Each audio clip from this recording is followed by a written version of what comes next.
अल्लाह हिफाजत फरमाए, अल्लाह हिफाजत फरमाए। इब्तिदा में मैंने थोड़ी सी वो बात अर्ज की थी, वो ये कि जब किसी जगह के मुसलमान नमाज पढ़ सकते हों, रुकावट कोई ना हो, फिर भी ना पढ़े।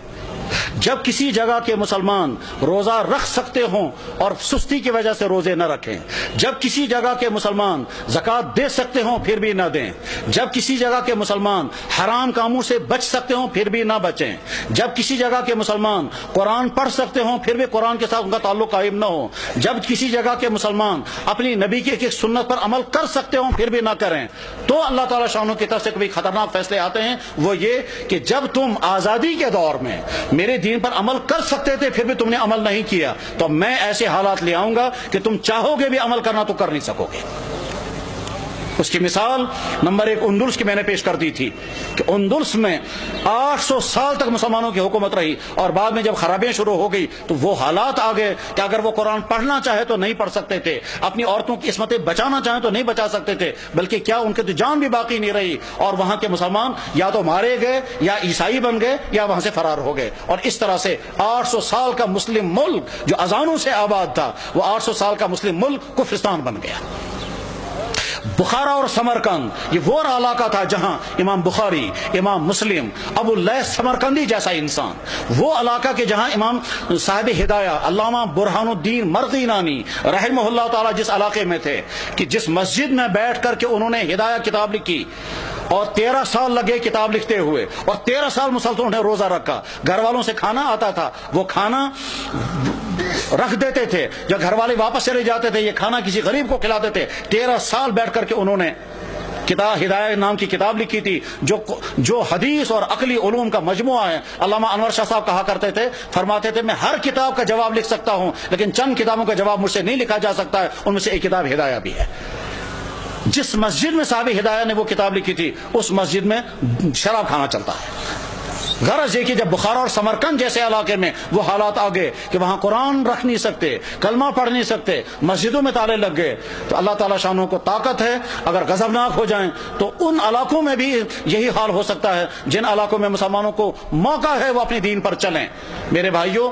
इस गलत फहमी में मत रहें कि हमारे लिए वो हालात नहीं आ सकते हैं। हमारी पिछली तारीख में ऐसे हालात आ चुके हैं। चाहे कश्मीर की पिछली तारीख में एक जमाना ऐसा आया था जब सिखों का दौर था, मस्जिदों में ताले लगे थे और जो नमाज पढ़ना चाहता था उस नमाज पढ़ना उसको उसकी जिस्म से खाल निकाली जाती थी सब लोगों के सामने ताकि बाकी लोग नमाज ना पढ़ें।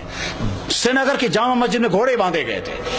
तमाम मस्जिदें मिस्मार कर दी गई थी, उस वक्त लोग नमाज पढ़ना नहीं पढ़ सकते थे, ये अजानें बैन हो गई थी। जब किसी जगह के मुसलमान अपने दीन की नाकदरी करने लगते हैं तो ऐसे हालात आ सकते हैं। और उसकी मिसाल इस बात की मिसाल नहीं कि मुसलमानों ने नाकदरी की, वो तो जुल्म है, लेकिन मिसाल हमारे सामने है बर्मा के हालात, जहां की मस्जिदें खत्म, जहां के मदरसे खत्म, जहां की दाढ़ियों के एक बाल करके नोचते हैं, जहां उलमा को खड़ा कर करके और सुइयां मार मार करके उनको शहीद करते हैं, जहां एक एक मुसलमान खातून के साथ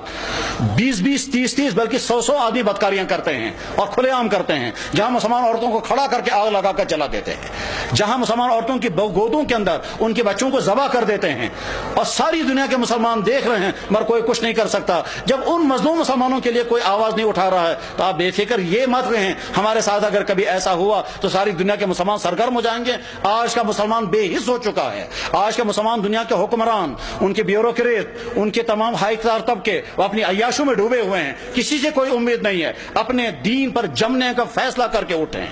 अपने ईमान पर कायम रहने का फैसला करके उठें, अपने दीन पर चलने का फैसला लेकर उठें, अपने घरों के अंदर दीनदार घर बनाने का फैसला लेकर उठें, अपने बिजनेसों को मुसलमान बिजनेस बनाने का फैसला लेकर उठें, अपने फंक्शनों को दीन का फंक्शन बनाने का फैसला लेकर के उठें। जब मुसलमान हराम से बच सकता हो और फिर भी न बचे, वो शराबें पिए, तो हालात ऐसे आ सकते हैं कि जबरदस्ती मुसलमानों को शराब पिलाई जाएगी। जब मुसलमान दाढ़ी रख सकता हो और न रखे तो बाद में ऐसे हालात आ सकते हैं कि रखना भी चाहें तो नहीं रख सकते। सारी तुर्की के अंदर मुसलमान दाढ़ी रख नहीं सकता, हालांकि सारा मुसलमान मुल्क है। ایسے حالات آ سکتے ہیں، اس لیے اپنے دین کے ساتھ وفاداری کا فیصلہ کرو، ورنہ تو ایسا ہو سکتا ہے کہ اللہ جب تم میرے دین کے ساتھ وفاداری نہیں کرو گے تو میں تم پر ایسے حالات لا سکتا ہوں کہ تم چاہو گے بھی میرے دین پر عمل کرنا تو کر نہیں سکو گے۔ اللہ جل شانہ اس برے انجام سے ہم سب کی حفاظت فرمائے، ہمارے نکابرین کی حفاظت ہو، مدارس کی، مساجد کی، دین کے و دینی اداروں کی، دین کے کام کرنے والوں کی اور دین پہ جننے والوں کی مدد فرمائے۔ وآخر دعوانا ان الحمد للہ رب العالمین